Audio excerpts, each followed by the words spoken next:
So ngayon, paano nga po ba kikita dito sa AYS at paano nga po ba maging isang neopreneur? So ladies and gentlemen, let me introduce you to the neopreneurship concept.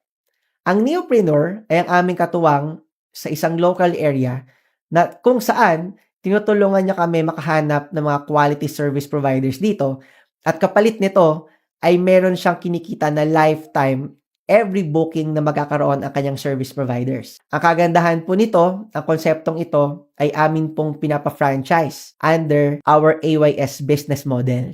These are the roles and profits ng mga service providers, neopreneurs, at ng company. Bago magkaroon ng isang quality service booking ang isang customer, magsisimula muna yan sa isang neopreneur. Si neopreneur na ating kapartner na negosyante sa isang area, ang tawag po sa kanya ay SP Enlister or Service Provider Enlister.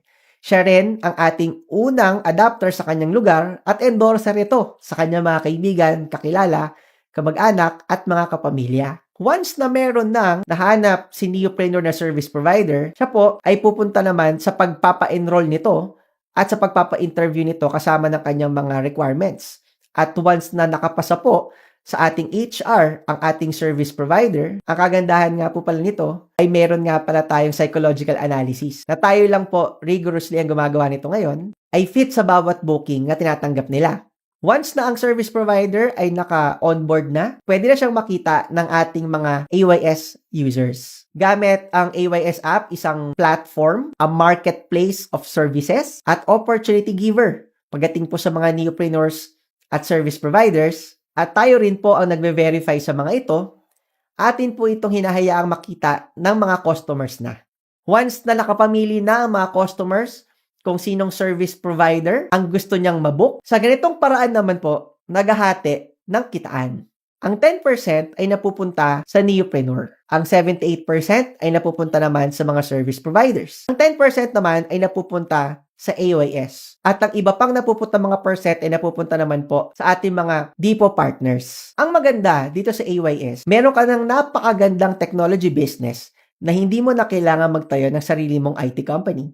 Hindi mo na kailangan mamuhunan ng pagkalaki-laking pera na milyon-milyon para makapag-maintain ng kumpanya mo. And at the same time, hindi ka na maghahanap ng mga talents na mga galing sa software development para magawa ang lahat ng mga yan. Dito, sa business model na pinag-uusapan po natin ngayon, hindi mo na kailangan maglabas ng milyong-milyong halaga ng puhunan para makapagsimula ka. Ang maganda, dito po sa AYS, pwede ka na makapag-start sa halagang 14,888 lang. Ang maganda po, kapag ikaw ay naging part ng ating neopreneurship program or neopreneurship concept, meron po ito mga kasamang trainings na may kinalaman po sa entrepreneurship, digital content creation, and workshops na worth 30,000 pesos. At kasama na po ito sa bawat neopreneur package. At kasama na po ito sa bawat neopreneurship franchise na meron po tayo. Ang kagandahan po nito, kapag tayo ay naging isang neopreneur, magkakaroon po tayo ng business kit. Sa loob po nito, may kasamang tarpaulins, business guides. Meron po tayong 13 activation slots na kung saan dito po natin i-enroll ang ating mga service providers. Once po na nakumpleto mo ng 30, pwede naman po kayong mag-avail ng another neopreneurship package ulit.